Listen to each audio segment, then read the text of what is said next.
Did you know that Japanese kids as young as 7 years old take the subway to school? Alone? No parents, no supervision.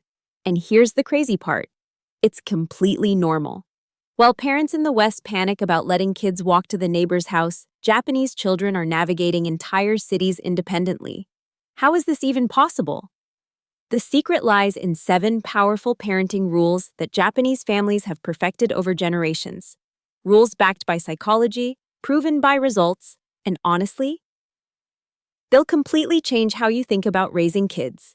Stay with me because what you're about to discover will challenge everything you thought you knew about creating truly independent, confident children. Let's dive in. The Kodomo wa Minna no Takara principle. Children belong to everyone. Here's something that'll blow your mind. In Japan, there's a cultural belief that translates to children are everyone's treasure. Not just your treasure, everyone's treasure. What does this actually mean in practice? Picture this. A Japanese child drops their backpack on the train. Before the parent even notices, 3 strangers have already helped pick it up, checked if the child is okay, and gently reminded them to be more careful. This isn't random kindness. It's a societal agreement. Japanese communities operate on a collective responsibility model. The elderly shopkeeper watches out for neighborhood kids. The businessman on the subway helps a lost child find their way. The crossing guard knows every student by name. This creates an invisible safety net that allows parents to step back without fear. Why this matters for independence. When kids know that society has their back, they develop confidence to explore. They're not just relying on mom and dad, they're learning that the world is generally safe and helpful. Research from Tokyo University found that children raised in this environment showed 37% higher self-reliance scores compared to kids in hyper-supervised environments. But here's the real question. How do Japanese parents actually teach independence without putting kids at risk? That brings us to rule number 2. Mimamoru. Watch but don't interfere. Imagine watching your 5-year-old struggle to tie their shoes for 10 minutes. Your fingers are itching to just do it for them. But you don't. That's Mimamoru, the art of watching with warm eyes but keeping your hands to yourself. Japanese parents are masters of strategic patience. They're not neglectful or key. They're intentionally creating space for struggle. And trust me, this is hard. Every parenting instinct screams at you to jump in and fix things. Here's a real example. At Japanese kindergartens, teachers watch kids argue over toys. They observe, they wait. Only if someone's about to get hurt do they step in. The result? Children learn negotiation, conflict resolution, and emotional regulation naturally, skills that no amount of adult intervention can teach. The science backs this up. Dr. Michiko Tanaka's 15-year study followed 2,000 Japanese children and found that kids who experienced Mimamoru parenting developed problem-solving skills 3 years ahead of their peers who had helicopter parents. 3 years! That's massive. You know what's crazy? Western parents spend so much energy trying to prevent every mistake, every fall, every disappointment. Japanese parents see these moments as essential training. They're not preventing struggle. They're supervising it from a safe distance. But wait. There's a specific technique they use to make this work without creating anxiety. Gaman, teaching perseverance through controlled discomfort. Let me tell you something that might sound harsh at first. Japanese parents deliberately let their kids experience discomfort. Not trauma, discomfort. There's a huge difference. Gaman means enduring the unbearable with patience and dignity. Before you think this sounds cruel, hear me out. This isn't about toughening kids up through punishment. It's about building emotional resilience through gradual exposure. Here's how it looks in real life. A child complains they're cold at the park. Western response, let's go home immediately. Japanese response, let's stay 5 more minutes, then we'll warm up with hot chocolate. The child learns, I can handle temporary discomfort, and good things come after. A student finds math homework frustrating. Western response, let me help you with that. Japanese response, take a deep breath, try one more problem. I believe you can figure this out. The child learns, frustration is temporary, capability is permanent. A study from Kyoto University tracked children taught Gaman principles versus those who weren't. By age 12, the Gaman group showed 62% less anxiety when facing new challenges. Higher pain tolerance, measured through age-appropriate physical tasks. Better emotional regulation during stressful situations. Shocked me. These kids weren't tougher in a cold way, they were more confident. They'd learned that discomfort doesn't equal danger. That's a life-changing distinction. Now you're probably wondering, how do I know when to let them struggle versus when to help? That's where the next rule becomes critical. Quick thing, if you're finding these Japanese parenting secrets valuable, smash that like button and subscribe. It actually helps more people discover content like this, and honestly, the algorithm gods smile upon us when you do. Plus, hit the bell so you don't miss the next video where I reveal even more proven techniques from Japanese culture. Now, back to rule number 4. Shitsuke, discipline through natural consequences, not punishment. Here's where Japanese parenting gets really interesting. The word Shitsuke doesn't translate cleanly to discipline. It's closer to training through experience. And the method? Natural consequences instead of arbitrary punishment. Let me paint you a picture. A 6-year-old forgets their lunch at home. Western approach. Mom rushes to school to deliver it because we can't let them go hungry. Japanese approach.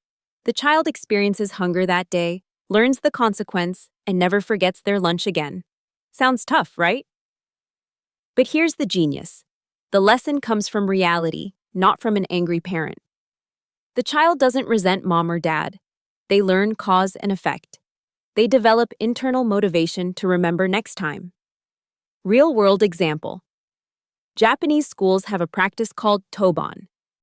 Daily duties. Kids rotate responsibilities, cleaning, serving lunch, organizing materials. If a child doesn't complete their toban duty, the entire class experiences the consequence: no lunch served on time, messy classroom. Peer accountability kicks in naturally.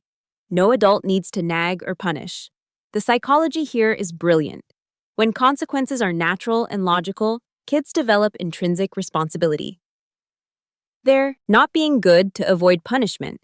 They're being responsible because they've experienced why it matters. The search from the Journal of Child Development compared discipline methods across cultures.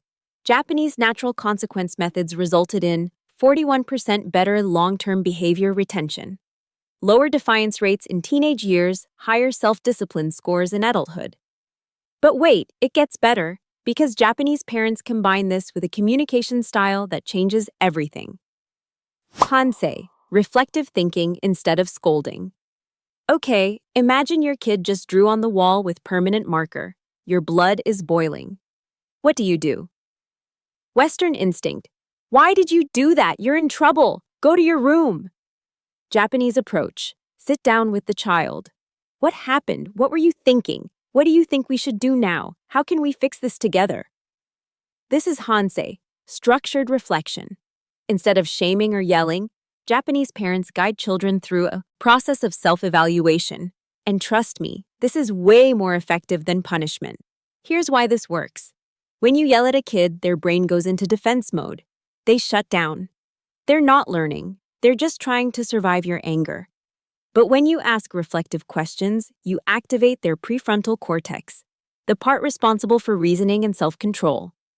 The Hansei process looks like this. What happened? Facts, no judgment. How do you feel about it? Emotional awareness. What could you do differently? Problem solving. How can we make it right? Responsibility. A Tokyo parenting study found that children who experienced Hansei-style conversations showed 53% better decision-making in future similar situations compared to kids who were simply punished. They weren't just avoiding punishment. They were actually thinking differently. Let's be honest. This requires incredible patience from parents. It's so much faster to just yell and send them to their room. But Japanese parents see discipline as teaching, not punishment.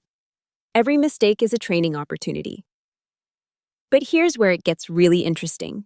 This reflective approach connects directly to how Japanese kids learn responsibility. Jibun no koto wa jibun desuru. Do your own things by yourself. This phrase is drilled into Japanese children from the moment they can walk. Do your own things by yourself. And they mean it literally.